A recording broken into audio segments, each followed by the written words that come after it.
scaling out the clusters, scaling out the clusters, scaling out the clusters, scaling out the clusters, scaling out the clusters. Pretty sure I did this joke before.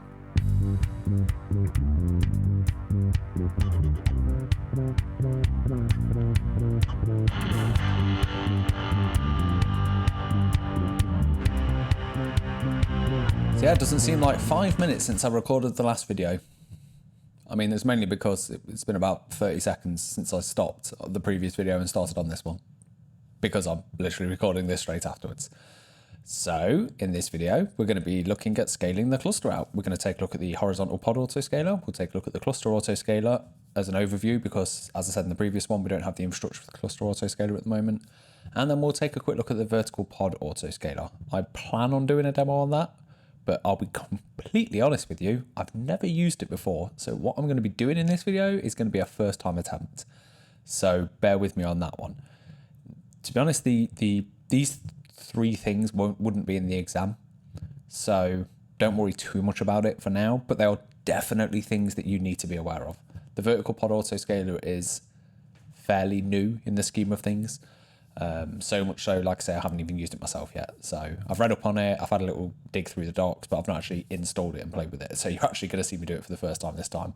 Obviously, I'll be cutting out a lot of the fluff, so it doesn't look like I'm playing around for the first time and you don't have to sit watching me scratch my head figuring it out. But I shouldn't have told you that. I should have kept it to myself and made myself look like a wizard. Ah, damn it. Oh well, anyway. That's enough about that. Let's just get on with it, right? So the first thing we're going to need to test scaling is something to scale. So I'm going to start by doing a watch command, and I'm going to do kubectl in the namespace learning, and we're going to get the pods, the deployments, the replica sets, and for the sake of brevity and having everything ready, HPA for horizontal pod autoscaler. So let's get that.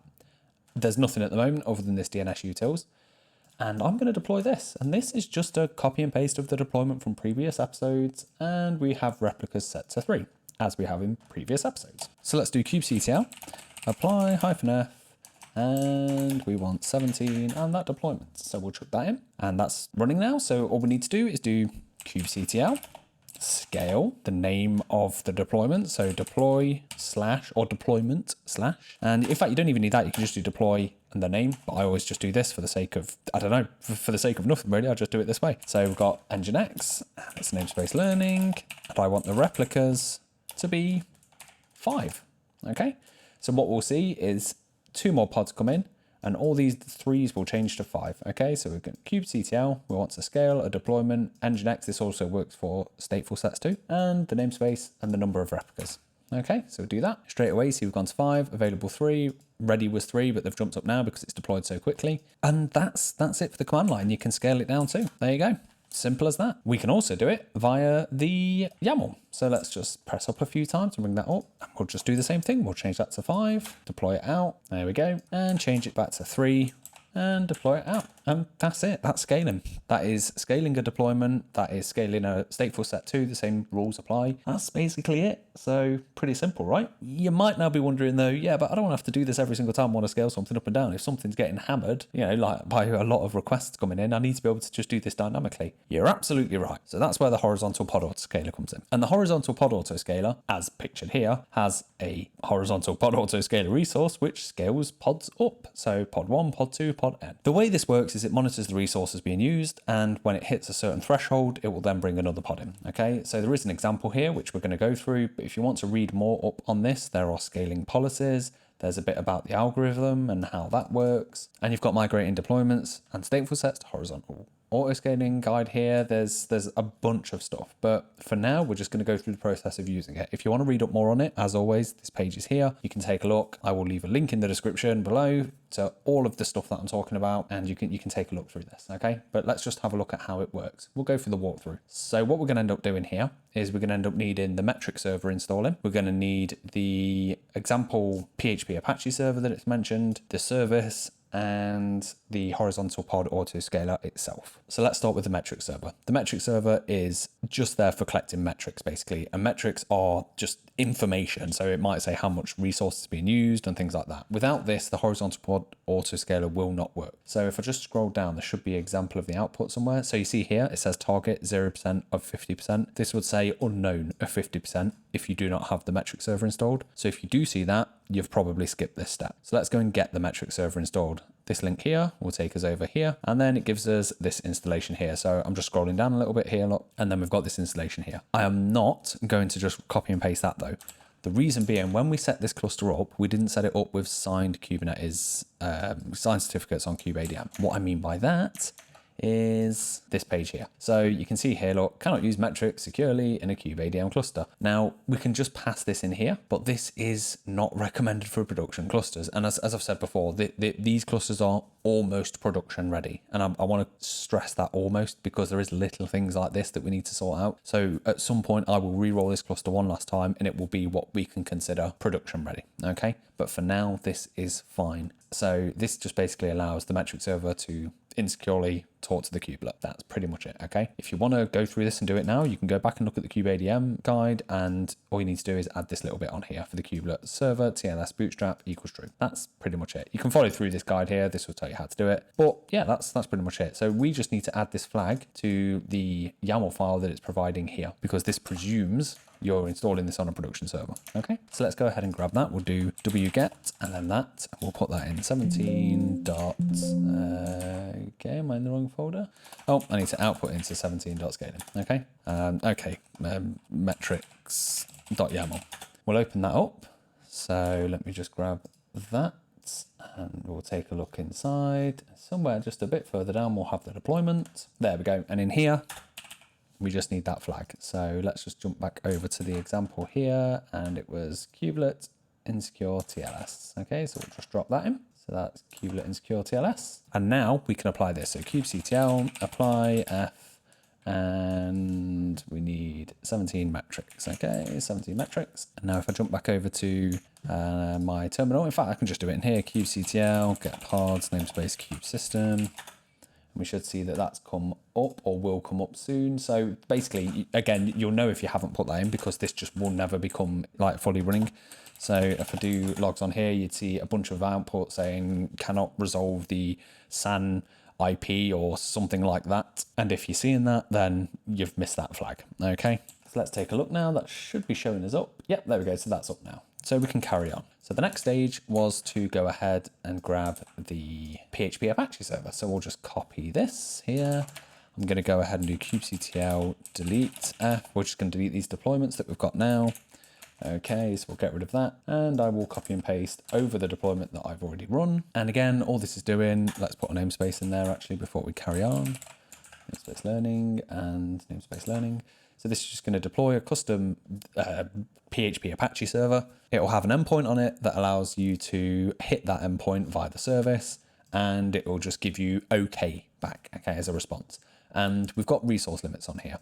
So I've talked about resource limits and requests before, but just as a refresher, we're saying we want basically 0.2 of a CPU available to the pod, with a maximum in this case of 0.5.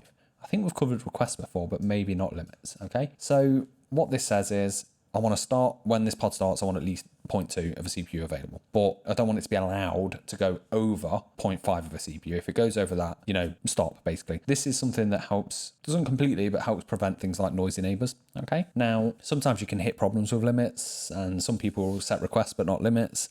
I'm not the biggest fan of doing that, because it does mean that multiple pods can run away with resources, and then you find yourself getting throttled anyway on the host.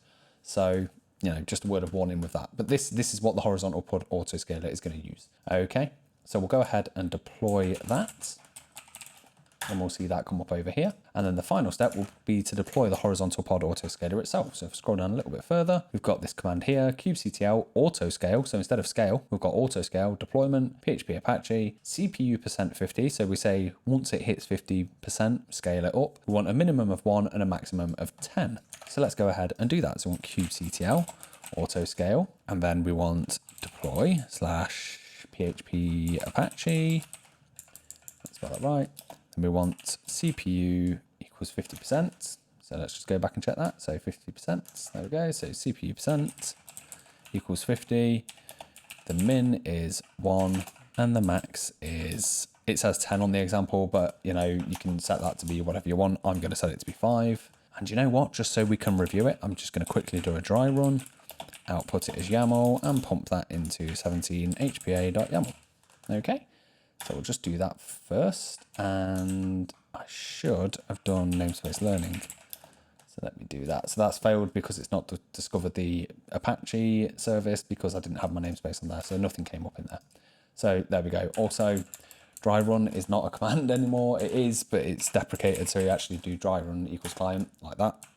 And it would have worked, but for the sake of being correct, let's make sure we do that. So this is what the horizontal pod autoscaler YAML looks like. I'm just going to delete these bits because these are not relevant. It was the status and the creation timestamp. But you can see again straight away, we've got the horizontal pod autoscaler. It's got a name. It's not put the namespace in there, and it is namespaced. So that's interesting. And it's saying max replicas 5, minimum replicas 1. It's looking for the deployment, PHP Apache, and this is why it's namespaced because it's not got a namespace value here, and it's looking in the current namespace it's in. And then it's got a target CPU utilization percentage of 50. Now we can change that to whatever we want. It's just that CPU -% bit. So let's go ahead and run that command. Again, all that will do is deploy this YAML. Okay. So let's run it and we'll see it appear here. We can see unknown. Okay, there we go. It's gone to 0 now. And that is absolutely fine. It just took a second to get the metric value from the pod itself. Okay, so that's absolutely fine. We're good to go. So now let's take a look back at the walkthrough, and we should see if we scroll down, we have the increased load somewhere. Here we go. Okay, so this is just going to do a while loop every 0.01 seconds and then just run a wget against the service that we've just deployed as part of this deployment here. That's all that's going to do. So that will just hammer the endpoint, and we should see this number go up and then the scaling happen. Okay, and that has failed. And I know why that's failed, because I didn't put a namespace on there. So I'm really bad at putting namespaces on things. I should do this. Things I'm more careful when I'm doing this in a production environment, because obviously it's really critical. But when I'm talking to you and doing this, it can, yeah, never mind. These things happen. So I'll just delete that pod.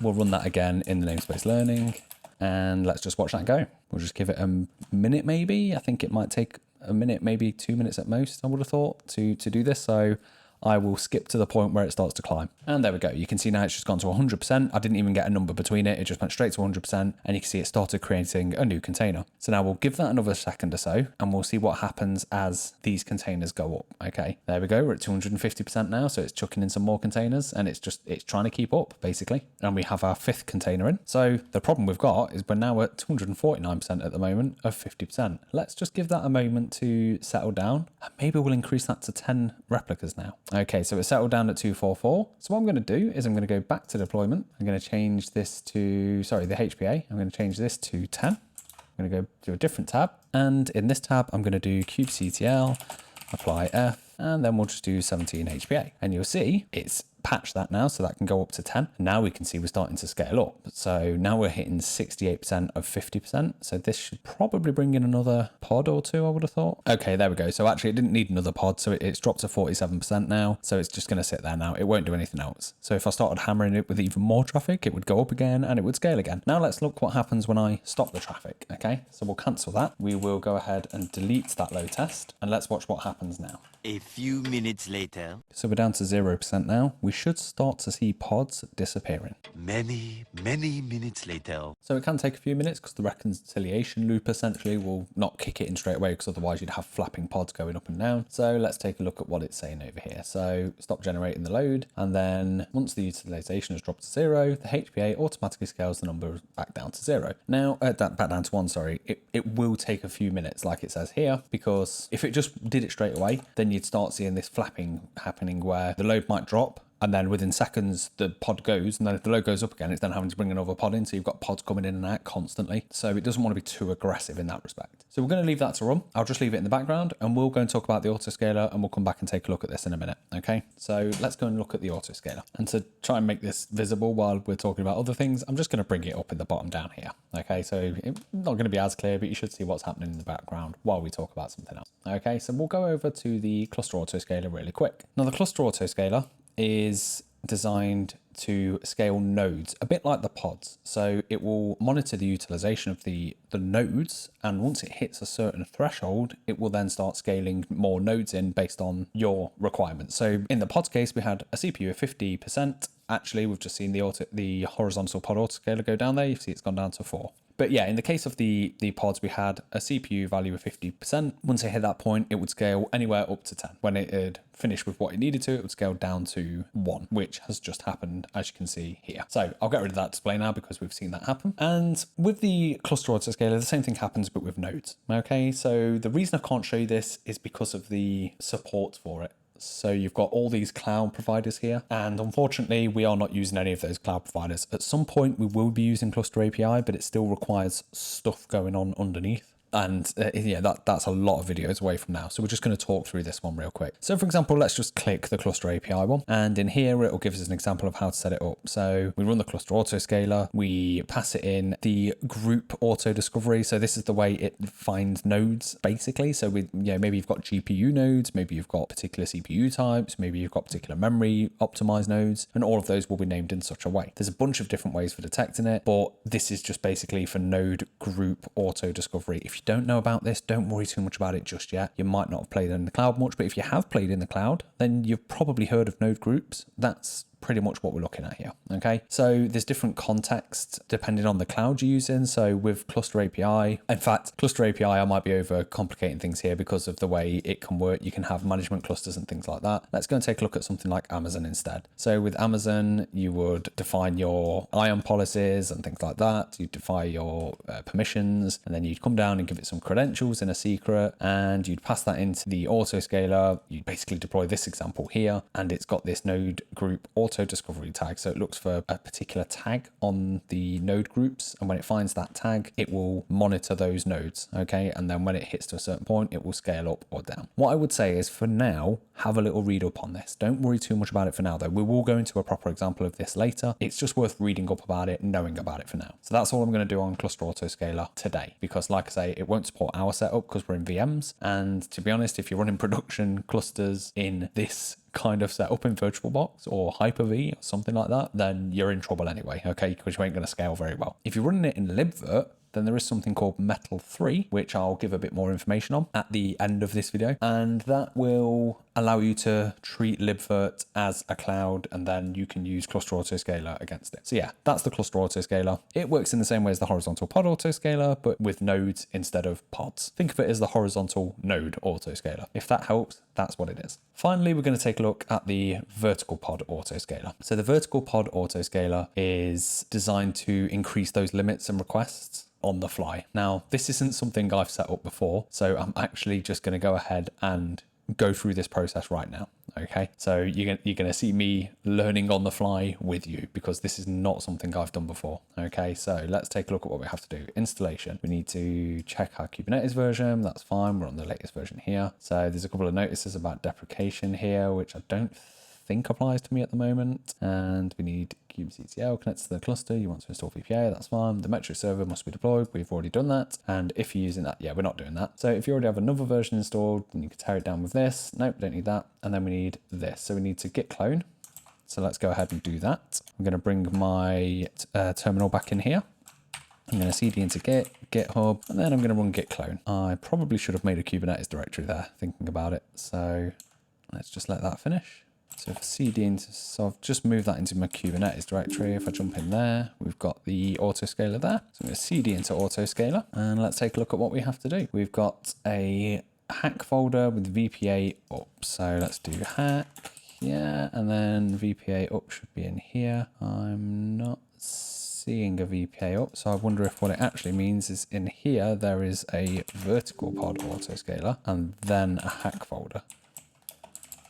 Yeah, there we go. So we're actually in the vertical pod autoscaler directory within the autoscaler repo, and then there's a VPA up. Okay, so we can do that command now. So hack VPA up, and if I just run that, that should deploy a bunch of stuff. So it's deployed some custom resource definitions. It's deployed some cluster roles and cluster role bindings, a service account, and a few other things. It's generate some certificates. Let's just see what that did. So let's do kubectl get pod watch all, and let's have a look at what deployed. I suspect it went into the kube system namespace. There we go. So we've got these three here. Oh, there you go. It's up and running. So we've got these three running here, and yeah, okay. That looks good to me. So let's jump back over here and take a look. If you're seeing the following error during this step, unknown option that, please upgrade to OpenSS. Right, okay, so that's not a problem. If you do see that, follow this guide here, okay? To print YAML contents with all the resources that would be understood by this, you can use this, okay? So this would give us basically what would be deployed. That's fine. Okay, so I'm not going to go into what custom resource definitions are massively right now, but basically they're extensions to the API. So the API is when we do kubectl get pod, that hits the API. It's an API kind, okay? If that makes sense.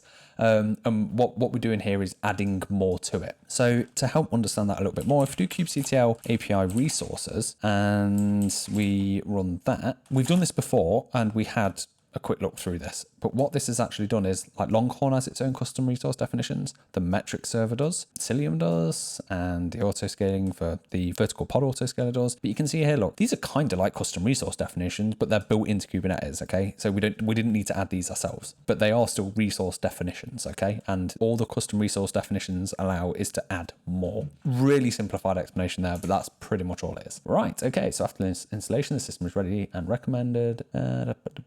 Okay, yep.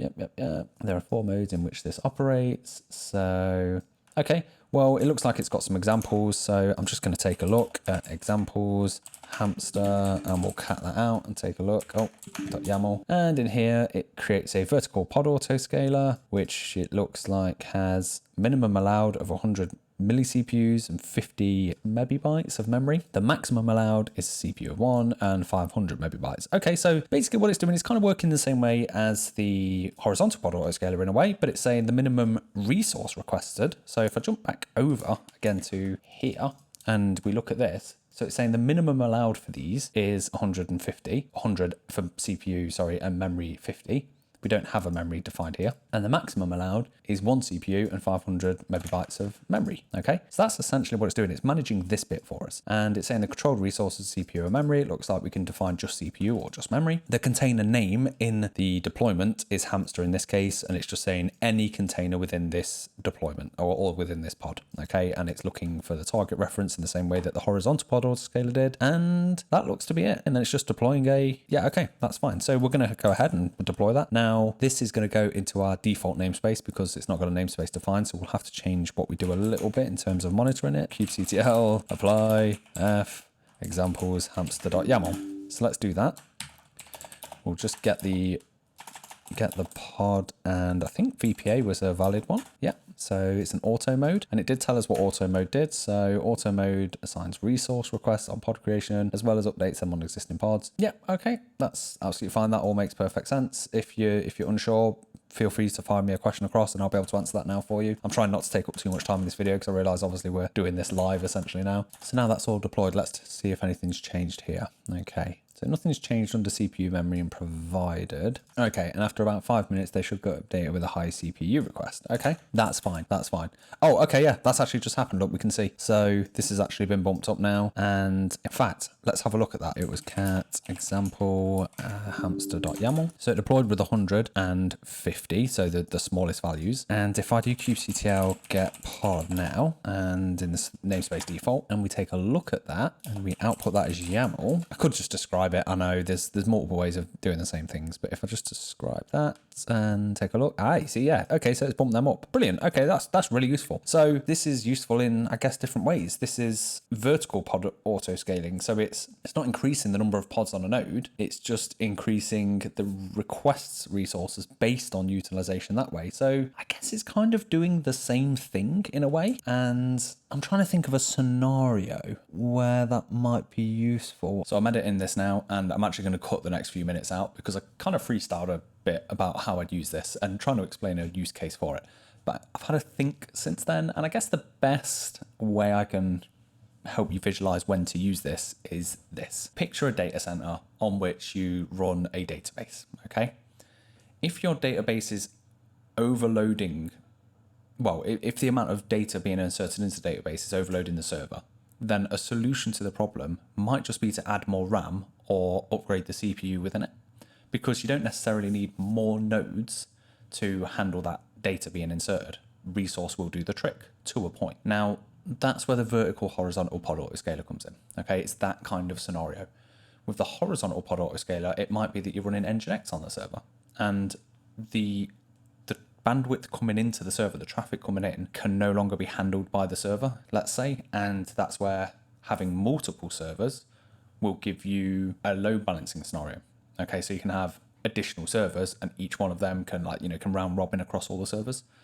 That's where the horizontal pod autoscaler comes in. Okay, so horizontally scaling gives you more pods and therefore more endpoints, I guess, to hit.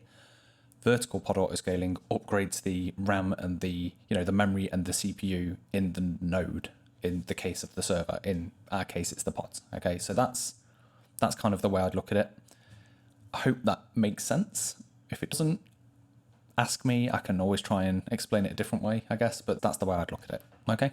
Anyway, it was good to play with. It's good to know about. Obviously, it's something that's coming along. So yeah, I mean, that seems useful. I can see why that would be useful to a degree. But yeah, that works. Brilliant. That was good because I just learned right here with you. So that was useful. And that's pretty much where I'm going to leave it for scaling. I am going to mention Carpenter, but I'll talk a little bit more about that in just a second. So I'll leave it at that. And that's everything. It's everything you need to know about scaling. So we've covered the horizontal pod autoscaler, we've covered the cluster autoscaler, which, as I said, I'm going to cover further in depth in another video because I don't have the infrastructure right now.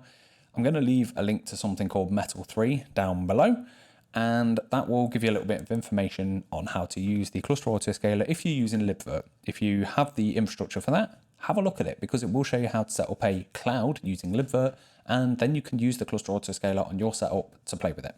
You don't need that for the exam, for the record. You don't need the horizontal pod autoscaler, you don't need the cluster autoscaler, or you don't need the vertical pod autoscaler for those things.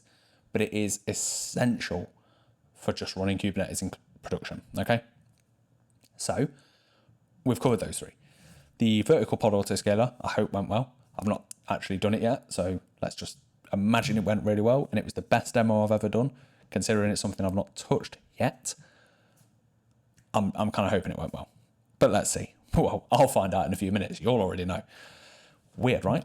Anyway, so like I say, cluster autoscaler, I'm going to do another video, so don't worry about that. Another thing I didn't actually mention, which I probably should have done, but I can't really show it you because it's AWS only at the moment, is something called Carpenter. Now, Carpenter is pretty much positioning itself to replace cluster autoscaler. Amazon invented it. It uses a bit of AI trickery to monitor the state of the cluster, and when you put a workload on, rather than just scaling another node in, it actually picks from a predefined list of nodes that you want. So let's say you've got 4 different tier types in Amazon, then it will say, hey, this one would be the best one for this new workload you're putting in, and it would then scale that in. And then when the cluster resources go down, it would say, hey, if we remove these, then you'll get the best savings, essentially. You'll get the best reduction. The cluster will be nicely fitting around the workloads that you're running. It's really clever. And they tried to get it into the Kubernetes SIGs a while back, but because it was Amazon only and because of a whole other bunch of reasons that I won't get into right now, it didn't make it in.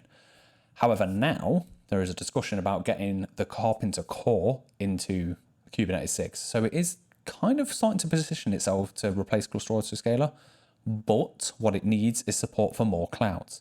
So I'm going to look at forking that soon myself to see if I can get OpenStack working with it. There's probably smarter people out there than me who can probably make that work better. But I'm still going to have a go at it. So yeah, we'll see what goes on with that. It'll be interesting to watch that over the next few months or so. See how it positions itself basically. Because like I say, at the moment it only supports Amazon. So anyway, that's enough about scaling. The next video we're going to look at is going to be rolling out updates. That's what we're going to do next. So we're going to look at replacing app v1 with app v2 in our pod. I'd probably just use Nginx, old version, and spin it new Nginx in for now or something like that. But eventually we should probably start looking at building an app, just a really basic one, nothing fancy, just like an Nginx system with PHP or something. I don't know. PHP is something I used to code in, so I can probably throw something together to query a database and a database backend. Just having those 3 things, and then we can start looking at how we can roll things out in that respect. I don't know if I'm going to do it for the next one or not though, because it involves writing that stuff out ready, and then you have to then download it or write your own or whatever it might be. I mean, maybe you want to do that. I don't know. If you care, maybe let me know. You know, otherwise I might just stick with something like Nginx and roll an update into that. Okay. So that's what we're going to do next. I'll see you in the next one.